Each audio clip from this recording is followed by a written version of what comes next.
Hi అండి, అందరికీ good morning. చూడండి, మా పిల్లలు గ్రౌండ్లో వాకింగ్ అయిపోయాక ఇలా చేస్తారు ఎక్సర్సైజు.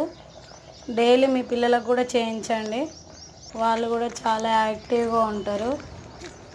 ఎక్సర్సైజ్ అనేది ప్రతి ఒక్కరికి ఇంపార్టెంట్. పిల్లలు ఎంత ఎక్సర్సైజ్ చేస్తే అంత ఎనర్జీగా ఉంటారు. అది పెద్దవాళ్ళు కూడా అంతే. ఎలాంటి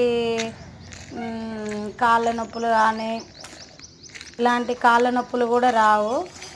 డైలీ ఎక్సర్సైజు ప్రతి ఒక్కరికి ఇంపార్టెంట్. మీరు చేయండి, మీ పిల్లలతో చేయించండి. 5 o'clock వచ్చాము, 6 వరకు చేసిర్రు వాకింగ్. తర్వాతకి ఇలా చేస్తారు. మా వీడియో కనుక నచ్చినట్టయితే ప్లీజ్ లైక్ చేయండి ఫ్రెండ్స్. సబ్స్క్రైబ్ చేయడం మాత్రం మర్చిపోకండి. ఓకేనా? Bye everyone.